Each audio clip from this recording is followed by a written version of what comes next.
The morning sun rose over New Haven Colony, painting the sky in shades of purple and gold. Tejo stood at the observation deck, watching as the colony's 47,000 residents began their daily routines.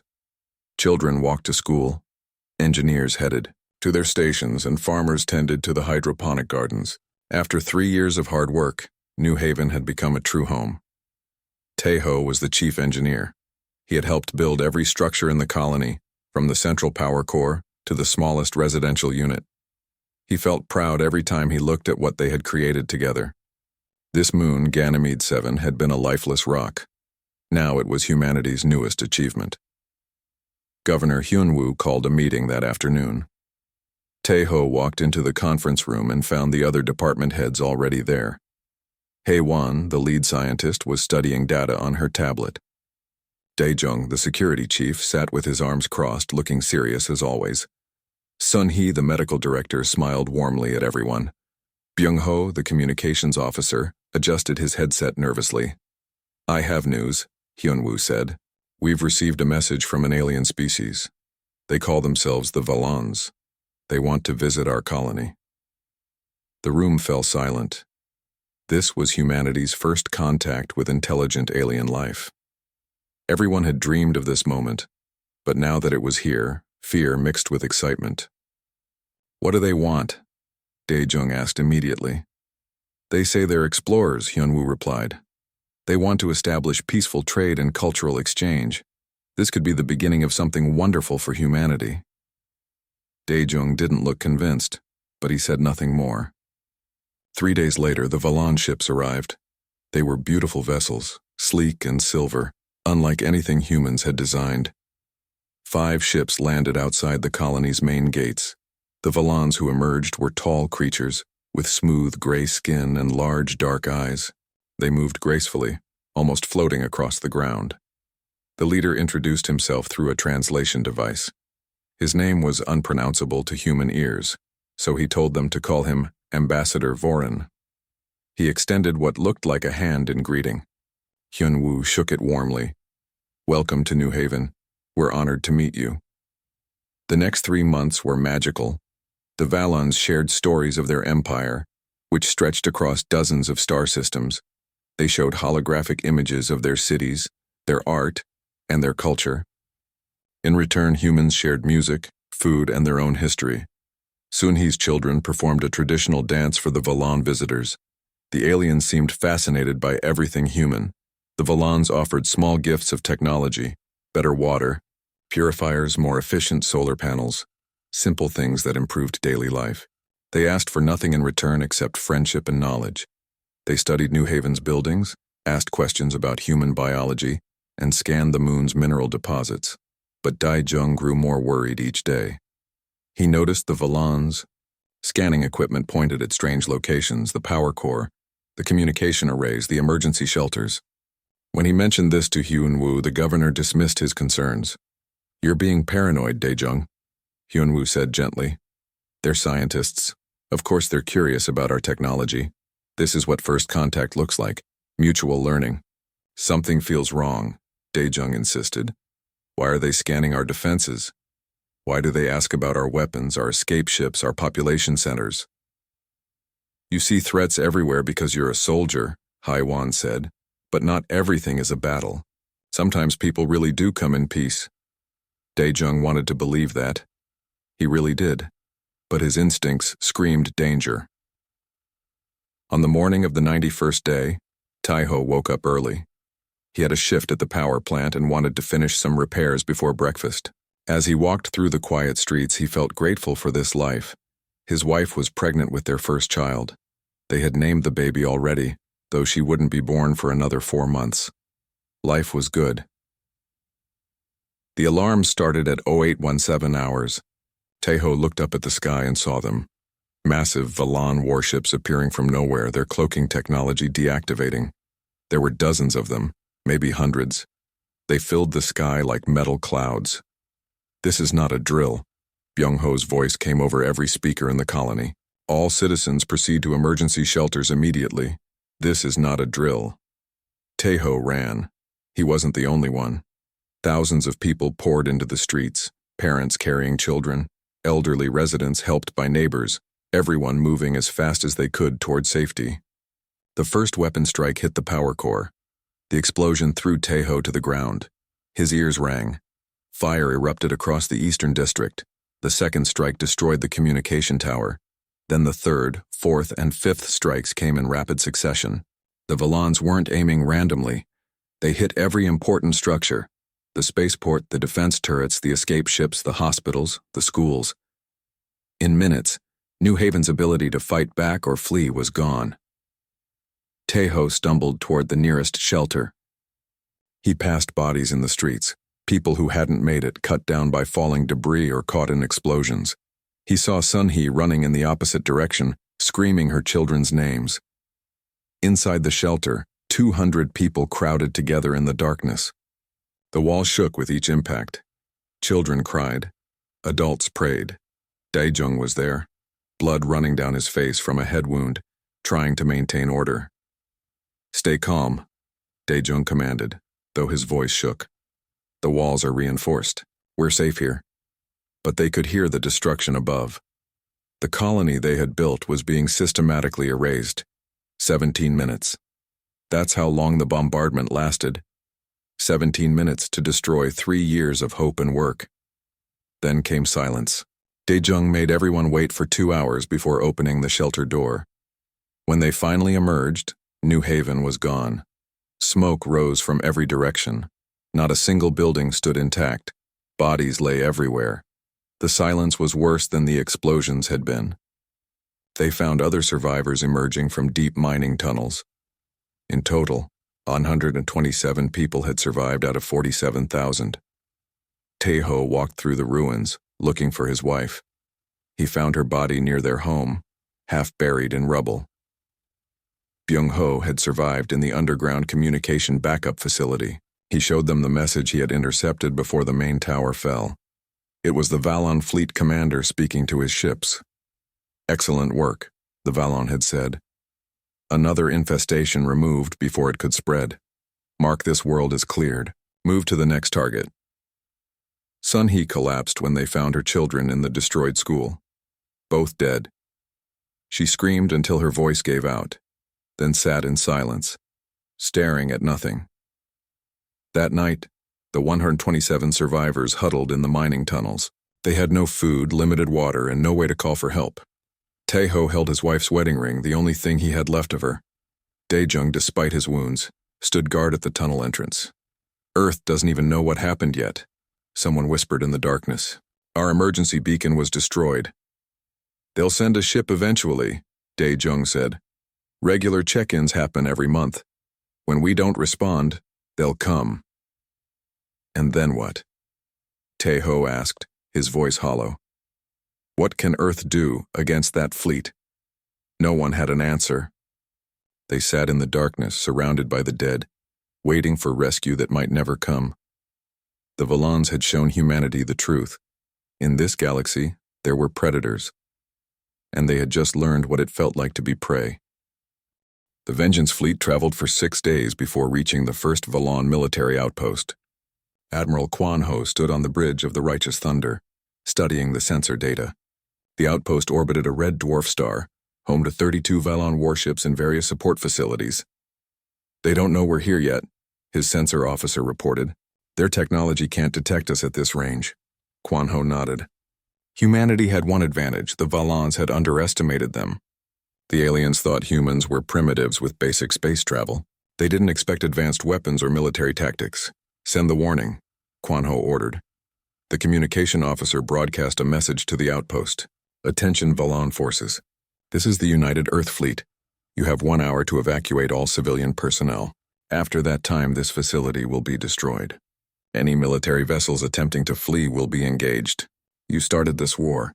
Now face the consequences." On the outpost, chaos erupted. Valon commanders scrambled to their ships, not believing what they were hearing. How had humans found them so quickly? How had they built a fleet? The questions didn't matter. Alarms blared as the Valons prepared for battle. 60 minutes later, Kwan-ho gave the order. "All ships, weapons free. Show no mercy." The battle lasted 43 minutes. Human ships moved in coordinated attack patterns. using tactics the Valons had never encountered. Fighter squadrons led by pilot Sang-woo swept in fast, dropping electromagnetic pulse mines that disabled Valon shields. Then the heavy destroyers moved in with plasma torpedoes. Sang-woo's fighter took damage early in the battle. His left engine was gone, his weapons nearly depleted. When 3 Valon ships surrounded him, he didn't eject. Instead, he aimed his damaged fighter directly at the largest enemy vessel and pushed his remaining engine to maximum. For New Haven, he shouted as his fighter slammed into the Valon ship. Both exploded in a brilliant flash. Other pilots saw what Sang-woo had done. When their ships were too damaged to fight effectively, they followed his example. The Valons were horrified. These humans fought with a desperation and fury they had never encountered before. By the end of the battle, every Valon military vessel was destroyed. Not a single one escaped. The outpost itself was reduced to debris. Human casualties were heavy. 12 ships lost, over 800 sailors dead. But the mission succeeded. Kwon Ho broadcast the battle footage back to Earth and across all frequencies the Valons used. The message was clear. Humanity could fight, humanity would fight, and humanity would win. The fleet moved to the next target, a Valon mining colony. Again they gave warning for civilians to evacuate. Again the Valon military tried to fight. Again, they lost. Over the next 6 months, the pattern repeated across Valon space. Earth's strategy was systematic. Naval tactician Hee Jin developed what she called the Black Sun Protocol. Human ships would surround enemy fleets, then deploy thousands of nuclear mines. When activated simultaneously, the explosions created an expanding sphere of destruction that nothing could escape. The first time Hee Jin used the protocol, she destroyed 47 Valon ships in under 3 minutes. The enemy fleet commander had time to send one message before he died. What are these creatures? Captain Jin Ho commanded the destroyer Righteous Fury. He pioneered a new tactic, boarding enemy ships. When Valon vessels were disabled but not destroyed, Jin Ho would lead Marines aboard, capture the ship, and turn its weapons against other Valon forces. The first boarding action was brutal. Valon crews fought desperately, but human Marines had trained specifically for close combat.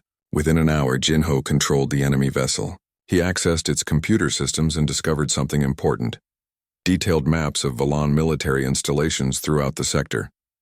"Send this back to Fleet Command," Jin Ho ordered. "Every target location, every defense position, everything."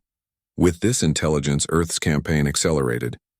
They knew where the enemy was, how many ships they had, and what their weaknesses were. The hunt became easier, but Taeho's work proved equally important. From Earth, he led the Intelligence Division's psychological warfare campaign. Using captured Valon communication systems, he broadcast the truth about New Haven across all Valon frequencies. The footage showed everything: the massacre, the bodies, the children. Taeho included Sun Hee's testimony, translated into the Valon language. He made sure every Valon citizen saw exactly what their military had done. The effect was profound. Many Valon civilians were horrified. They had been told that humanity was dangerous, that the attack on New Haven was defensive. Now they saw the truth. Protests erupted on Valon colony worlds. Citizens demanded their government explain these actions.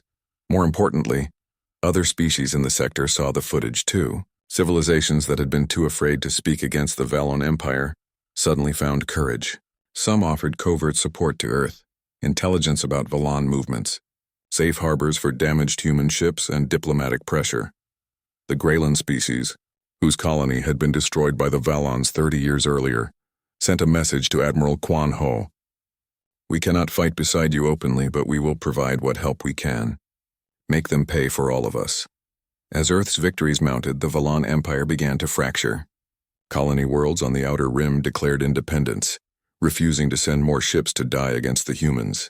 Valon military commanders argued among themselves, some wanting to negotiate peace, others demanding total war. The Valon High Command made a desperate decision. They would gather their remaining fleet, nearly 400 warships, and crush the human fleet in one massive battle.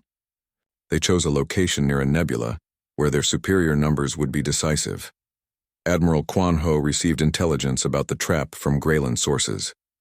Instead of avoiding it, he smiled. "They're gathering in one place? Perfect. Hey Jin, prepare the Black Sun Protocol. This time we'll need every mine we have. The two fleets met in the Korvax Nebula. The Valons outnumbered human forces 2-1. Their commanders were confident. Even if these humans fought well, they couldn't overcome such odds. The battle began at dawn, ship time.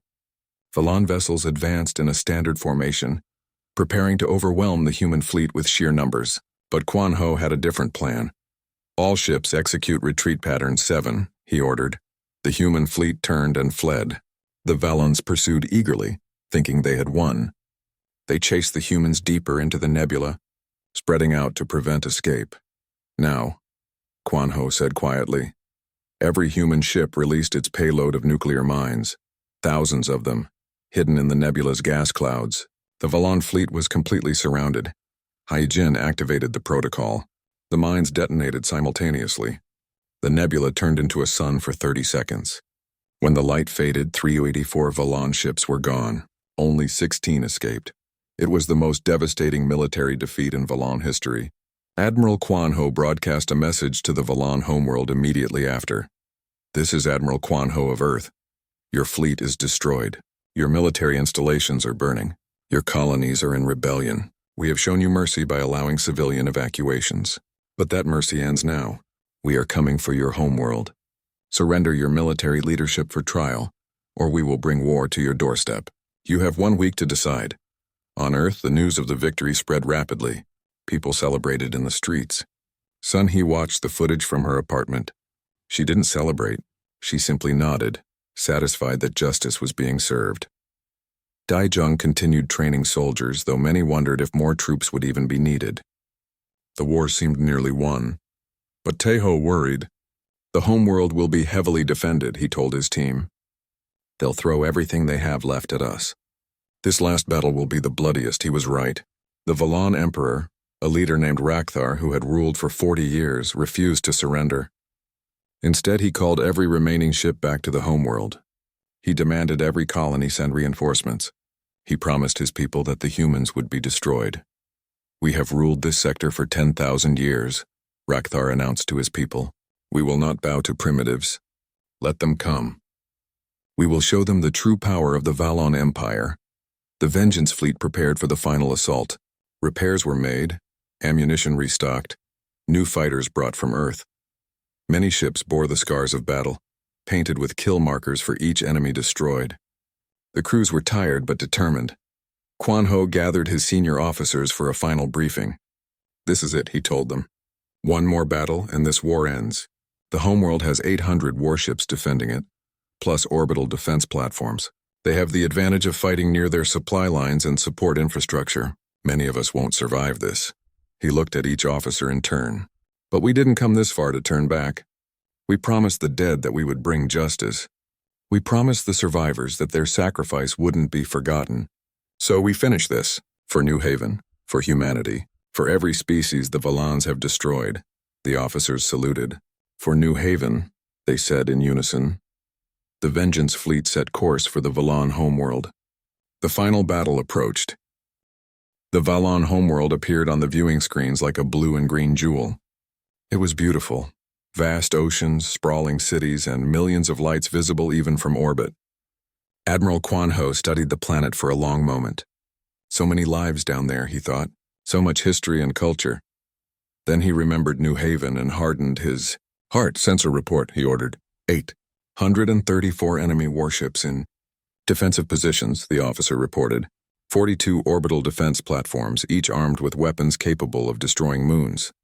Ground-based anti-ship batteries on every continent. Sir, they've turned their entire planet into a fortress. Quan Ho nodded. He had expected this. The Valons were fighting for their homeworld now. They would use everything they had. Open a channel to the planet, Quan Ho said. The communication officer worked his controls. Channel open, sir. Quan Ho spoke clearly, making sure his words would be heard by everyone on the Valon homeworld. This is Admiral Quan Ho of the United Earth Fleet. We are here because you murdered 47,000 innocent civilians on New Haven Colony. We are here because you have destroyed 17 other species colonies in the same manner. We are here for justice, he paused, then continued. You have 24 hours to surrender your military leadership for trial. Emperor Rakthar and the commanders responsible for ordering the New Haven massacre must face justice. Do this and your planet will be spared. Refuse and we will bring your empire to its knees. You have 24 hours. The response came within minutes. Emperor Rakthar's face filled the screen. He was old by Valon standards, his gray skin wrinkled, his dark eyes filled with contempt. You dare threaten the Valon homeworld? Rakthar said, his voice amplified across all frequencies. You are primitives who stumbled upon weapons. We have ruled this sector for 10,000 years. We have destroyed species far more advanced than you. Come and die, humans. We will add your bones to the foundation of our empire. Quan Ho expected this response. He cut the transmission and turned to his officers. All ships prepare for battle. Hyojin, begin the assault plan. Young Mai, prepare your Marines for the ground assault. Everyone else, you know your positions. For New Haven. For New Haven, the bridge crew echoed. 24 hours later, the battle began. It was the largest space battle in recorded history. Over 200 human ships faced more than 800 Valon vessels, with orbital platforms adding their firepower. The odds were heavily against Earth, but Admiral Quan Ho had learned that numbers weren't everything. The first wave consisted entirely of drones, thousands of small, unmanned craft launched from the human carriers. They swept forward in a massive swarm, overwhelming the Valon targeting systems. The enemy ships fired desperately, destroying hundreds of drones, but thousands more kept coming. While the Valons focused on the drone swarm, the real attack began. Human destroyers hidden among the drones launched their nuclear weapons at extreme range. The missiles flew through the chaos, targeted on the orbital defense platforms. 42 platforms, 42 nuclear strikes. The explosions lit up space like a string of stars. When the light faded, the platforms were gone. First objective complete, Hyojin reported. Enemy orbital defenses eliminated. But the Valon fleet remained. Their ships moved into attack formation, and the real battle began. Plasma fire filled space. Ships on both sides exploded. Fighters dodged and weaved through debris fields. Marines in boarding pods launched themselves at disabled enemy vessels. Sangwoo's squadron was among the first into the fight. He had survived every previous battle, becoming one of humanity's most decorated pilots. His fighter bore the names of 47,000 people, every victim of New Haven painted on its hull in tiny letters. Red Squadron, follow me, Sangwoo called over the radio. We're going for their command ship. 12 fighters followed him through the battle. Enemy fire came from all directions. 2 of his wingmates died in seconds. Another 3 fell before they reached their target. But Sangwoo pressed on. The Valon command ship was massive, 10 times larger than any human vessel. It coordinated the entire enemy fleet, making it the single most important target. Sangwoo armed his last torpedo and flew straight at it. Anti-fighter fire hit his ship. Alarm screamed. His controls stopped responding, but his momentum carried him forward. He fired the torpedo and it struck the command ship's bridge. The explosion was massive. The Valon command ship broke apart, its wreckage scattering across space. Without central coordination, the enemy fleet fell into chaos. Individual ships made their own decisions, breaking formation, running into each other. Quan Ho saw the opportunity. All ships concentrated fire. Target the disorganized sections. Break their fleet apart. The human ships pressed their advantage.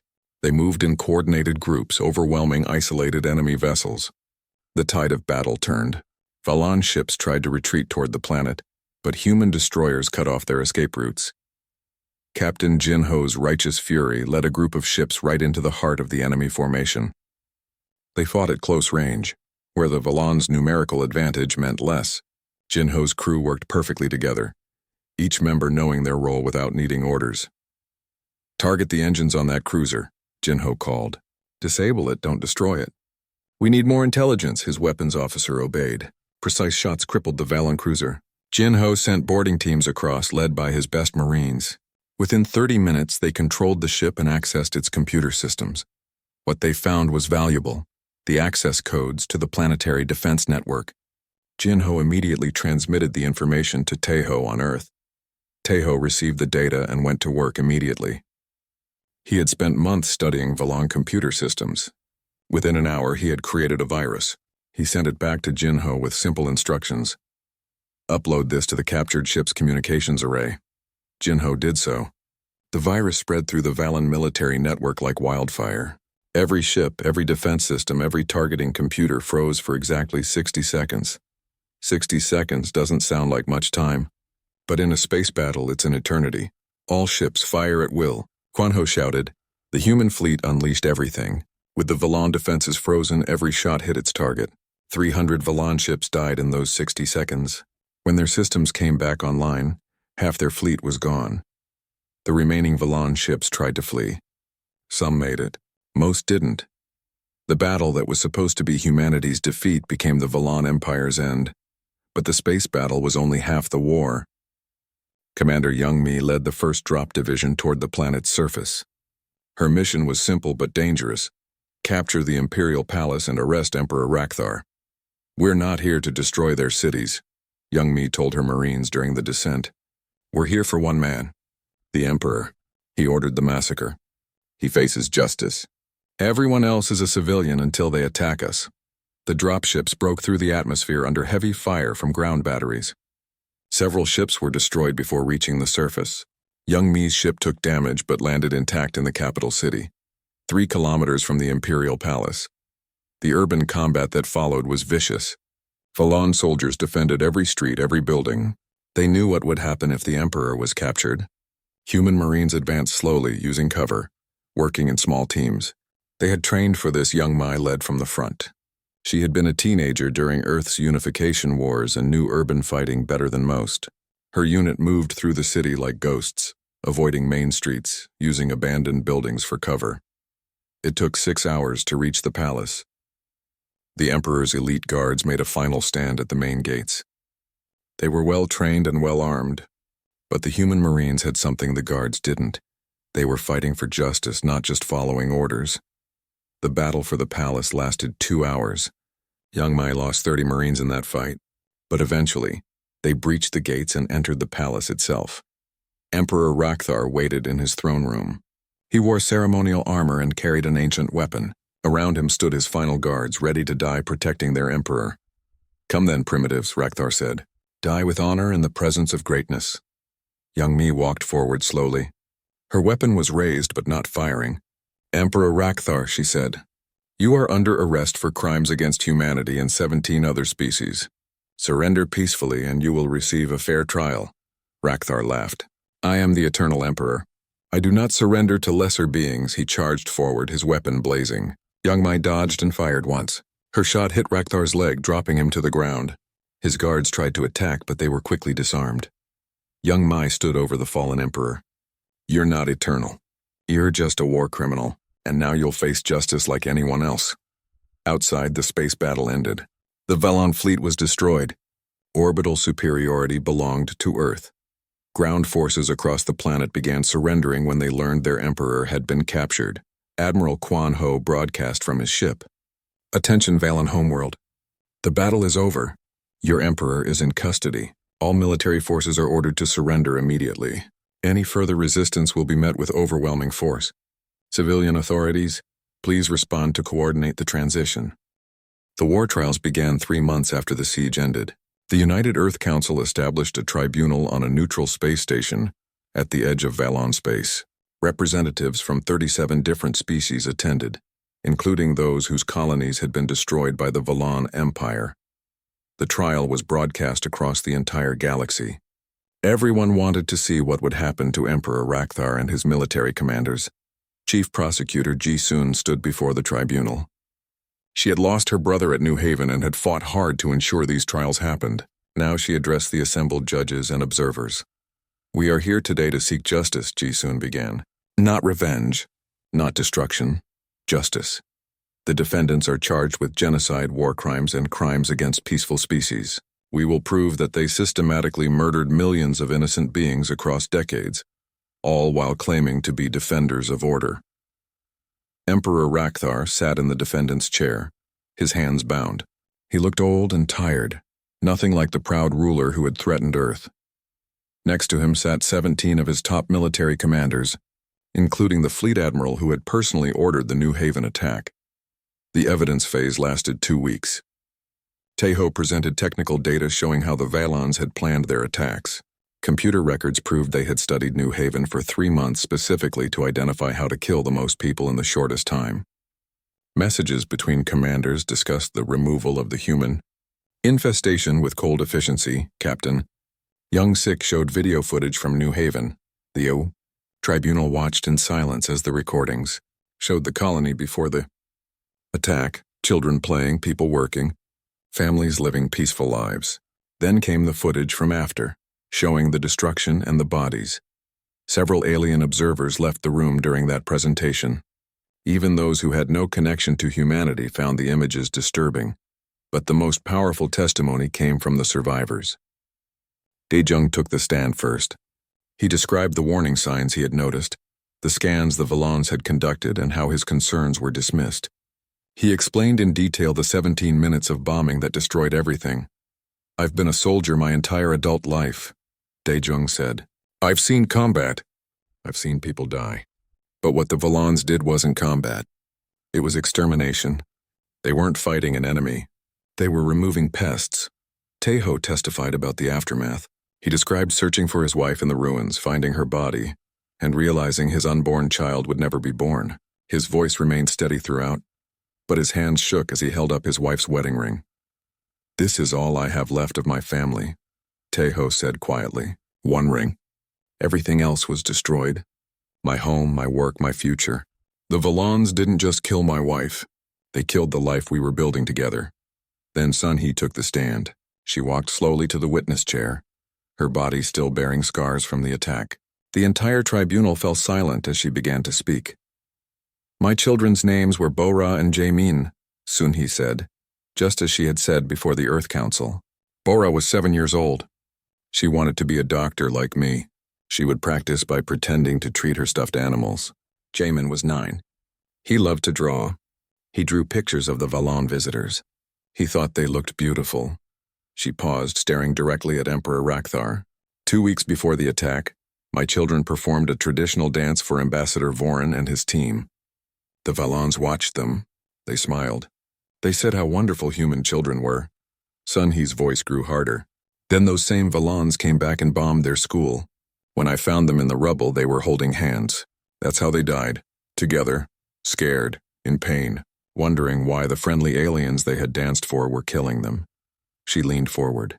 "I want everyone here to understand something. These weren't soldiers who died. They weren't warriors. They were children. 7 years old and 9 years old. They never hurt anyone. They never threatened anyone. And they were murdered because your empire," she pointed at Rakthar, "decided that humans existing was a threat." The tribunal room was absolutely silent. Even the judges seemed moved by Sun-Hee's words. The defense tried to argue that the attacks were necessary for Valon security. They claimed that expanding species always became aggressive. That preemptive action was justified. Emperor Rakthar himself spoke, trying to maintain his dignity. "I did what was necessary to protect my people," Rakthar said. "Throughout history, growing species become threats. We acted to preserve stability in this sector.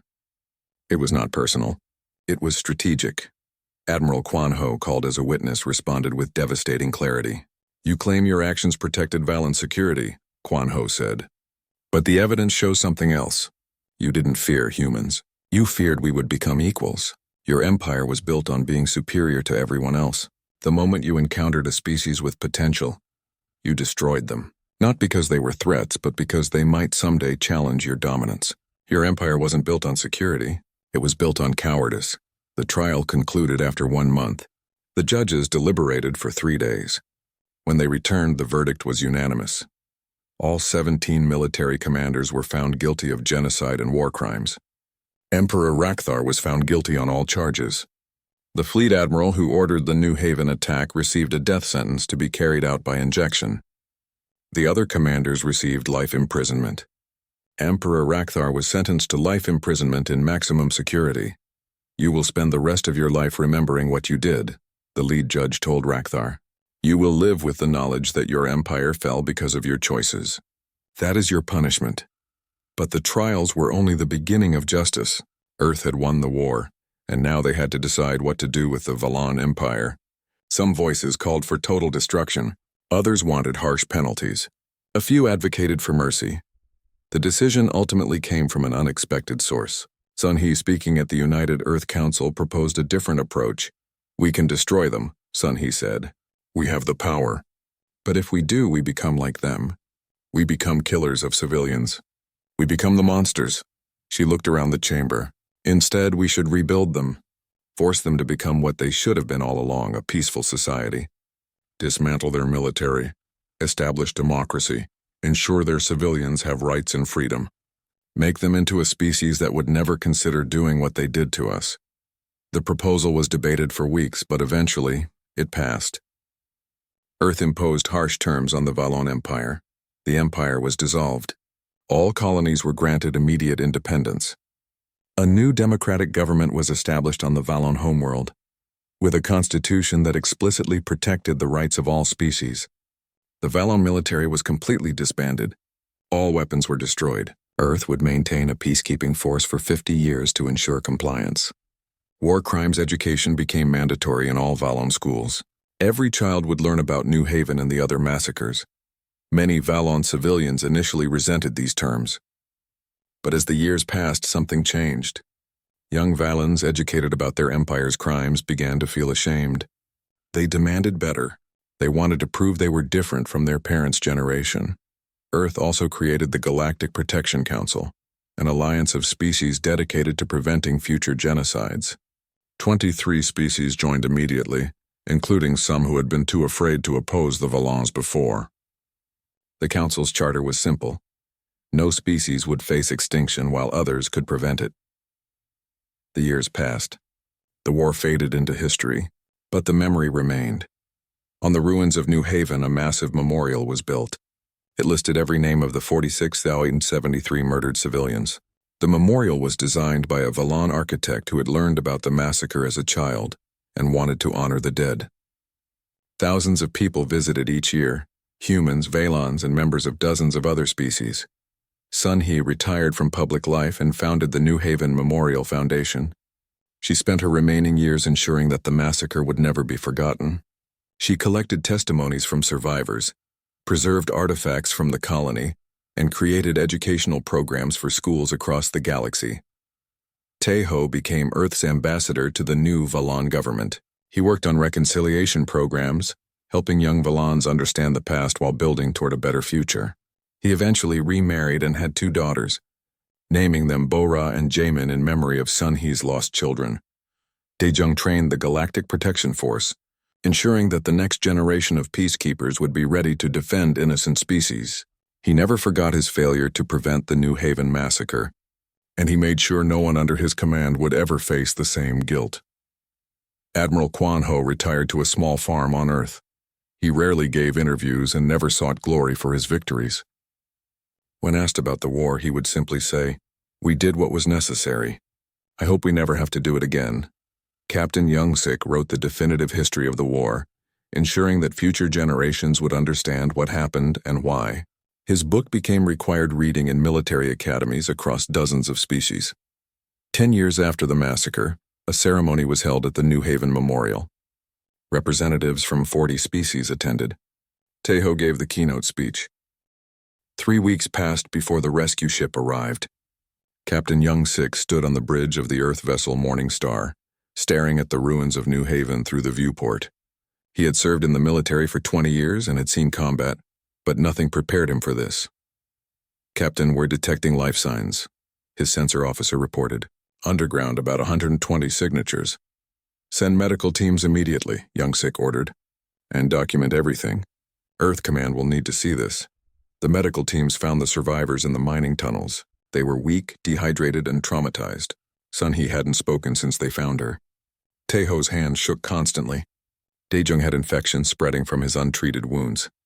The medical staff worked through the night, stabilizing everyone for transport. Young-sik walked through the destroyed colony with a recording team. They captured every detail: the melted buildings, the blast patterns, the bodies still lying in the streets. One image haunted him most: a small playground where children's toys lay scattered among the debris. No child had survived to claim them. The Morning Star reached Earth 4 days later. News of the massacre had already spread through every city on the planet. Billions of people watched as the survivors disembarked, walking slowly down the ramp with blank expressions. The United Earth Council convened an emergency session within hours. Leaders from every nation gathered in Geneva. The mood was dark and angry. Admiral Quan Ho, the commander of Earth's defense fleet, presented his initial report. New Haven colony is completely destroyed, Quan Ho said, his voice steady despite the horror of his words. Of 47,000 civilians, only 127 survived. The attack was systematic and thorough. The Valons targeted every defensive position, every escape route, every communication system. This was not a random act of violence. This was planned genocide. The council chamber erupted in angry voices. Representatives shouted over each other, demanding action, calling for justice, arguing about what to do next. "We must respond with force," one representative yelled. "We don't even know where their homeworld is," another argued. "How can we fight an enemy we can't find?" "We should try diplomatic channels first," a third voice suggested weakly. Quan Ho held up his hand for silence. "There's more. Our intelligence teams have been investigating. We've discovered records of 17 other species colonies destroyed by the Valons. The pattern is always the same. They make peaceful contact. They study the target for a few months, then they attack without warning. They've been doing this for centuries." A heavy silence fell over the room. "They see us as an infestation," Quan Ho continued. "In intercepted communications, they refer to expanding species as growths that must be removed before they become threats. To them, we're not people. We're pests to be exterminated." The council scheduled public testimony from the survivors. Tejo went first, describing the morning of the attack in a quiet voice. He spoke about watching his colony burn, about finding his dead wife in the ruins. He showed them her wedding ring, still stained with ash. Dae-jung testified about the warnings he had given, warnings that were ignored. He didn't blame Hyunwoo or anyone else. "We wanted to believe in peace," he said. "That's not wrong. But we learned that not everyone in the universe shares that dream." When Sun-hee took the stand, the entire world stopped to listen. She sat in her wheelchair, still too weak to stand for long. For the first minute, she said nothing. Then her voice came, barely above a whisper. "My children were 7 and 9 years old," she began. "Their names were Bo-ra and Jaemin. Bo-ra wanted to be a doctor like me. Jaemin loved to draw. They performed a dance for the Valon visitors 2 weeks before the attack. The aliens clapped and seemed so interested in them." Her voice broke. "When the bombing started, I ran to their school. I was halfway there when the building exploded. I kept running anyway. I found them in the rubble. They were holding hands." Sun-hee looked directly into the camera, her eyes red but dry.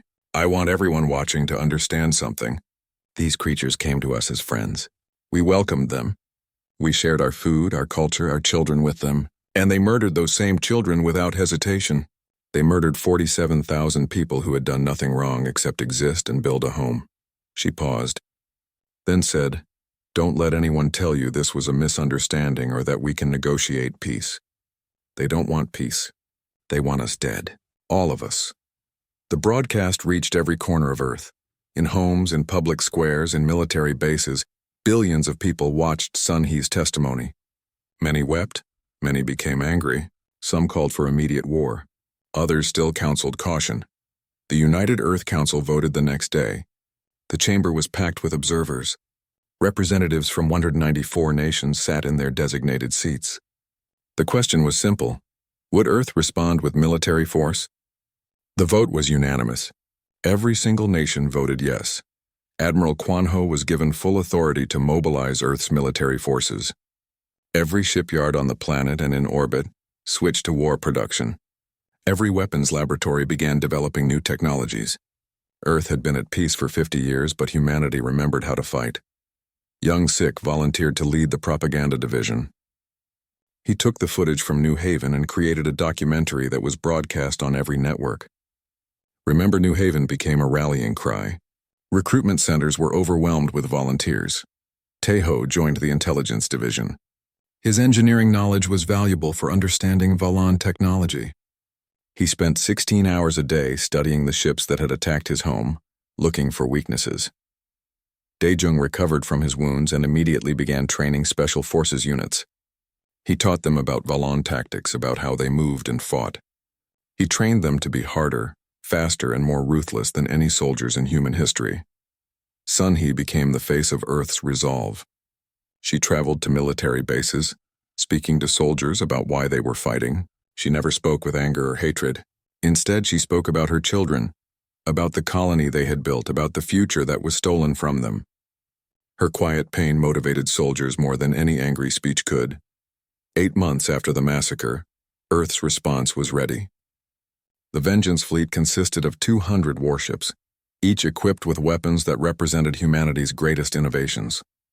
Plasma torpedoes that burned at temperatures hotter than stars, electromagnetic pulse mines that could disable entire fleets, kinetic kill vehicles that moved at incredible speeds, nuclear weapons redesigned for space combat. But the fleet's greatest weapon wasn't technological. It was purpose.